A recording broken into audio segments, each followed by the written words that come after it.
Hi, my name is Debra Duneier, and I am a Feng Shui master, the Feng Shui master for the Park Loggia, as well as president of EcoChi, which is an interior design company that has a unique focus on wellness.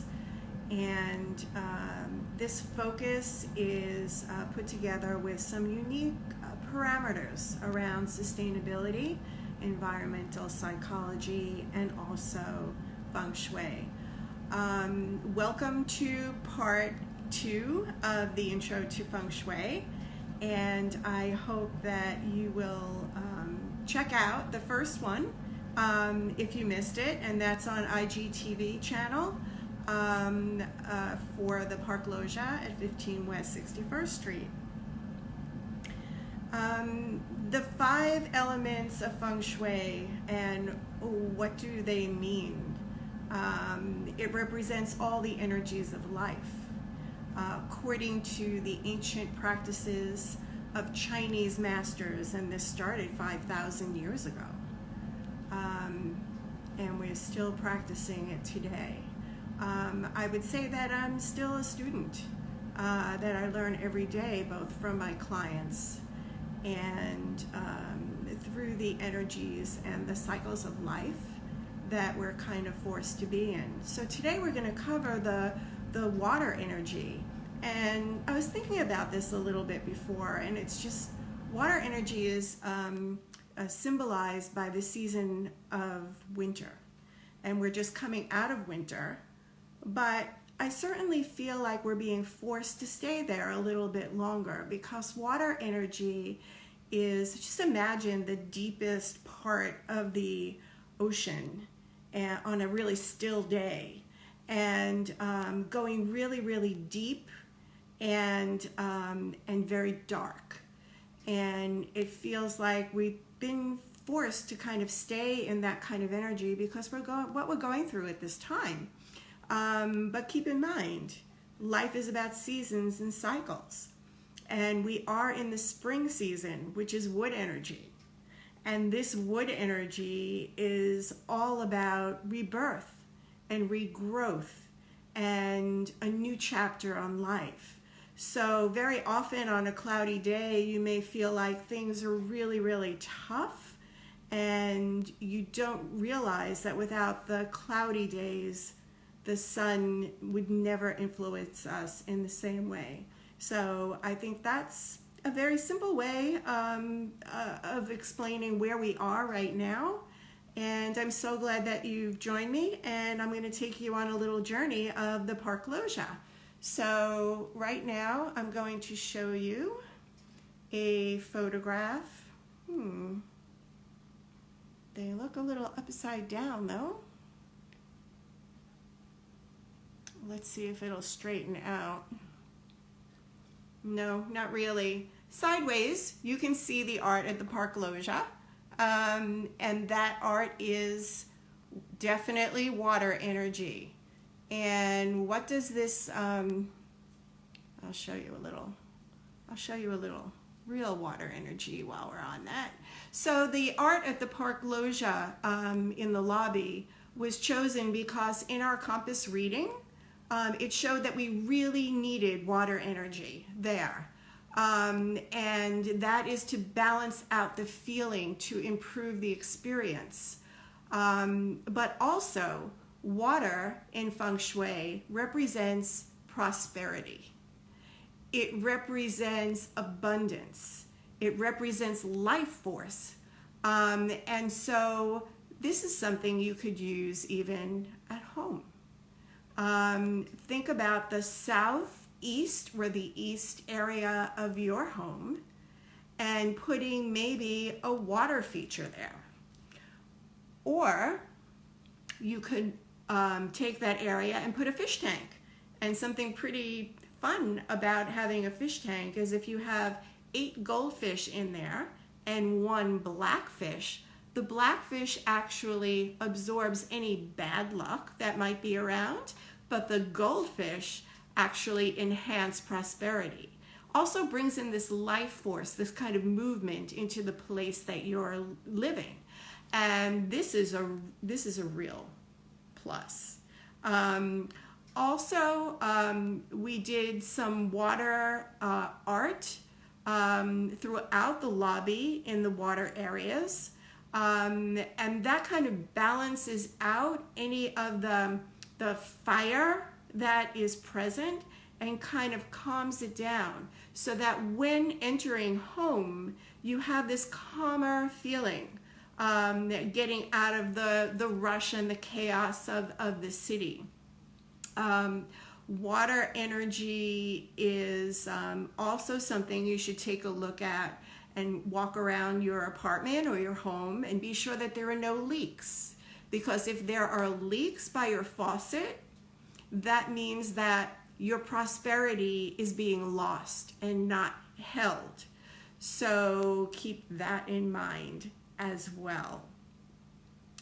Water energy has an incredible significance, and at the Park Loggia, we also, when I worked on the artwork on the outside, I kind of put my foot down and I said, you need to have water here.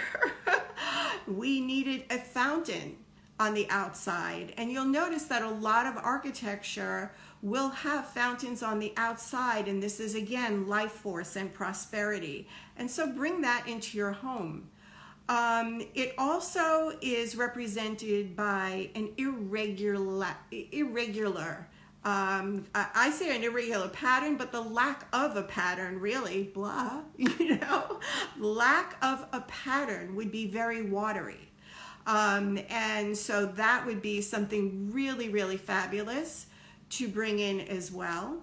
Water energy is also symbolized by very, very dark colors, by the color black, by navy blues, browns that are so dark, or greens that are so dark that they go past being forest green and almost black where you can't really tell. These colors are also water energy.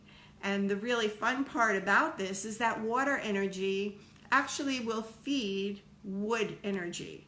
And since we are in spring, and most of us are feeling like we can really use renewal, rebirth, a new chapter, a new beginning, this will feed that. Also surround yourself with some plants if you can. Get some green plants. They kind of filter the air around you. They'll give you like a little bit of freshness and a little bit of that upward energy that's so needed in spring, and so needed specifically at this time. I wanted to share a little story with you, and I have plenty of those from my Feng Shui diary. And what I would like to share with you is a story about Paul Newman's restaurant in Westport, Connecticut. I was hired to come in and do a redesign of that project. After Paul had passed, a new family had taken over, and it was a father and son chef, the Scarpetti family. They are still there, and as soon as they open, go visit because their food is fabulous. But what happened during the redesign was something really very significant, and I think that it really shows that sometimes when we're in something, we really don't know what the outcome is going to be at the end, and what lies ahead. And this came through in the design of the property. We worked on it. I was very, very careful to be sure to keep the kind of sustainability. You know, Paul Newman was a pioneer in sustainability, and I didn't want to touch any of the things that he had done, and still bring a freshness to the space. And so worked on the design process, as we always do with Feng Shui as part of that. Even though the chefs really didn't know much about Feng Shui, they said, just do your thing, we have total trust. And that was one of the components of taking a compass reading and seeing the energies that are going through it. And the bar area, much like the front of the Park Loggia, calling for water energy. And so we brought that in with an architectural pattern and some LED lighting. And the project, when it was over, we did a back dining room, the front, the entire restaurant. And the owner called me on the phone and said, Deborah, we're so happy, and we are totally booked. Water energy, right? Prosperity, abundance. We are totally booked. We've never been booked so early for the holidays, and people now are booking for, different kinds of parties like bridal showers and things like that, birthday parties, and they were very happy. And then I figure, well, it's done. We did a great job. Congratulate ourselves. We're really happy. We have a happy client. But 3 months later, we got a call. It was Fernando. He called me on the phone and he said, Deborah, the things are great. And that's not why I'm calling you. He says, I'm calling you because people in the community are telling me that they're coming here to heal. If they have a migraine headache, if they are feeling stressed out, if they feel like they're getting a cold, they're coming here. And they're coming here because it makes them feel better.